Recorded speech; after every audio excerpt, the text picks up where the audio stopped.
নমস্কার বন্ধুরা, beauty village ফুডে তোমাদের সবাইকে স্বাগত।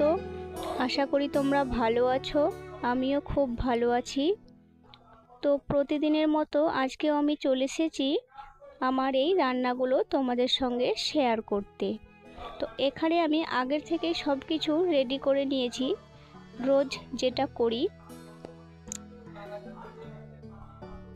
এখানে আমি নিয়েছি ছোট ছোট করে আলু, গাজর, উচ্ছে, পেঁয়াজ কুচি করে নিয়েছি, কাঁচা লঙ্কা, আর এখানে নিয়েছি আমি আলু, ভেন্ডি, টমেটো, মাছের ডিম দিয়ে একটা তরকারি হবে সেটা রেডি করে নিয়েছি। আর এখানে আমি মশলাটা রেডি করে নিয়েছি। এখানে আদা, রসুন, জিরে, লঙ্কা বাটা, লঙ্কাটা কিন্তু কাঁচা লঙ্কা, পাকা বলে ওই রকম লাল দেখাচ্ছে। আর নিয়েছি শাক। তো প্রথমে আমি শাকটা রান্না করার জন্য পরিমাণ মতো জল, নুন, হলুদ দিয়ে জলটা ফুটিয়ে শাকটা সেদ্ধ করে নেব।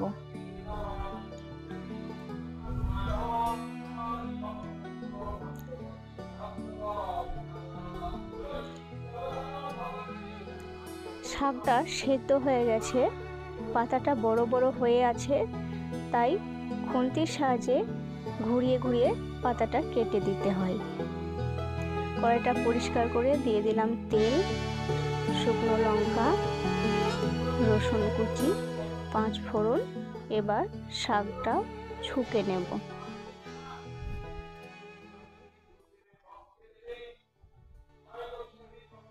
এই শাকটা তোমরা কে কে খেতে ভালোবাসো অবশ্যই জানাবে। কিন্তু শাকটা হয়ে গেছে, এবারে আমি ভেজে নেব এই উচ্ছে, আলু, গাজরটা।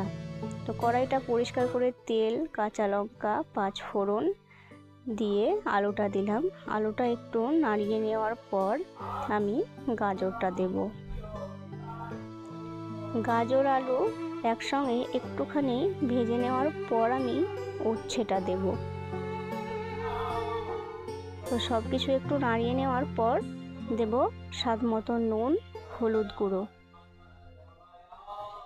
এটা হালকা আঁচে ঢাকা দিয়ে দিয়ে ভেজে নিতে হবে, তাতে সেদ্ধটা আর ভাজাটা দুটোই খুব সুন্দর হবে। আমার এগুলো কিন্তু সেদ্ধ হয়ে গেছে। এবার সেদ্ধ হয়ে যাওয়ার পরেই কিন্তু আমি পেঁয়াজটা দেব। তো সব কিছু ভালো মতো ভেজে নিয়ে আমি এটা নামিয়ে নিলাম। এবারে আমি ভেন্ডি, আলু আর মাছের যে তরকারিটা হবে সেটা করব। তার জন্য প্রথমে আমি মাছ দুটো ভেজে নেব।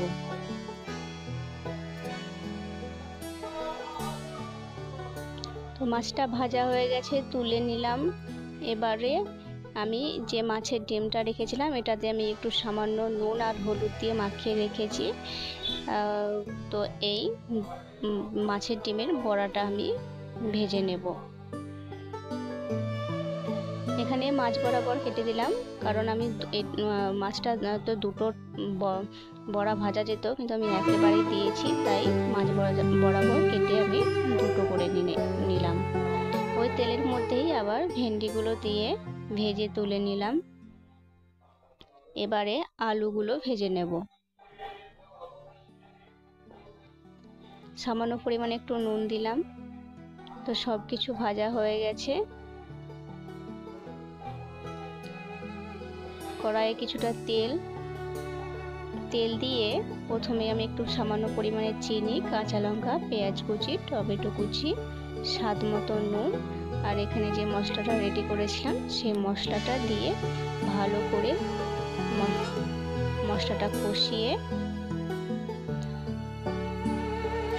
তার মধ্যে দেব হলুদ গুঁড়ো। নুনটা তো আগে দিয়েছি।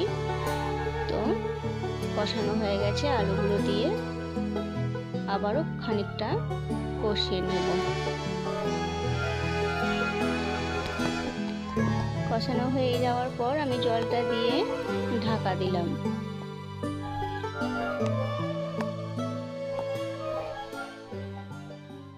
আলুটা তো ভালো মতো সেদ্ধ হয়ে গেছে। এবারে ভেজে রাখা ভেন্ডিগুলো ওর মধ্যে দিয়ে আবারও খানিকটা চাপা দেব, মাছগুলোও দিয়ে দেব।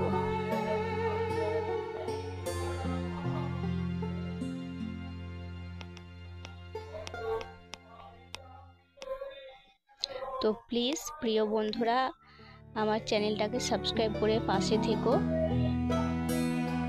ভিডিওগুলো ভালো লাগলে একটা লাইক ও কমেন্ট করো।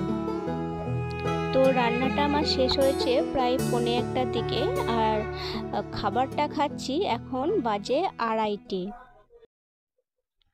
রোজ এইরকমই হয়, রান্না হয়ে গেলেও কিন্তু খাওয়াটা আমাদের 2:30 পৌনে 3টের দিকে হয়ে যায়। তো সবাই মাঠে থাকে, সেজন্য আসতে দেরি হয়, ওদের জন্য অপেক্ষা করতে হয়। চলো খাবারটা বেড়ে নিই।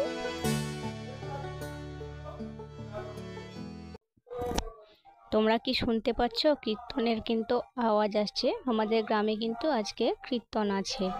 তো আজকে কীর্তন আছে, তবুও আমি কেন আমিষ খাচ্ছি আজকের ভিডিও নয় কিন্তু এটা, আজকে আমি ভয়েসটা দিচ্ছি।